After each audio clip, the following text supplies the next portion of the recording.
Depuis le 24 février 2021, jour du début de l'invasion russe en Ukraine, plus de 10 millions d'Ukrainiens ont fui leur foyer pour échapper au bombardement de l'armée de Vladimir Poutine. Selon le haut-commissaire des Nations Unies, plus de 3 millions d'entre eux ont trouvé refuge dans les pays voisins, notamment la Pologne, la Roumanie, la Moldavie, la Hongrie et la Slovaquie. Les autres ont quitté les grandes villes, à la recherche d'un point de chute à l'abri des bombes et des tirs de plus en plus dévastateurs en quittant leur domicile. Nombre d'Ukrainiens et Ukrainiennes emportent avec eux leurs animaux de compagnie. Mais dans la précipitation, nombreux sont également ceux qui doivent les abandonner.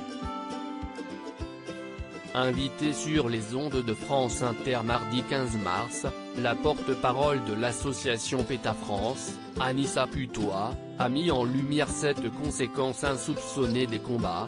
Beaucoup de personnes, en arrivant dans les gares ou dans les stations de bus, se rendent compte qu'il n'y aura pas assez de place pour leurs animaux, explique Anissa Putois, dont certains collègues britanniques et allemands travaillent actuellement sur place. Ce que font nos équipes, si ils se rendent dans les gares où ils trouvent énormément d'animaux.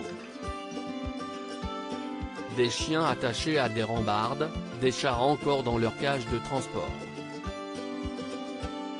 Beaucoup d'animaux sont aussi laissés à l'abandon dans les appartements que les Ukrainiens ont dû quitter. Déjà 700 000 animaux de compagnie laissés en arrière depuis le début de la guerre, l'association PETA a mis en sécurité 500 chiens et chats. Un bilan malheureusement dérisoire, lorsque l'on sait que 700 000 animaux de compagnie auraient déjà été laissés sur les bords de route.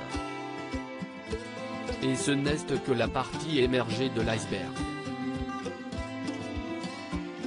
En plus des chats, chiens et tortues de compagnie, des milliers d'animaux d'élevage, vaches, cochons, poules, chevaux, sont aujourd'hui sans propriétaire. De nombreux animaux sauvages seraient également en danger, notamment dans les 3 grands zoos d'Ukraine situés à Odessa, Kharkiv et Kiev. On a 200 espèces et 4000 animaux. Les plus vulnérables sont sous sédatifs. On en a ajouté dans l'eau, pour les éléphants, et certains prédateurs. Et puis nos soignants restent aussi avec eux la nuit, confiait récemment le directeur du zoo de Kiev, Kirilo Trentin, dans une vidéo. Malheureusement, la situation devrait encore empirer.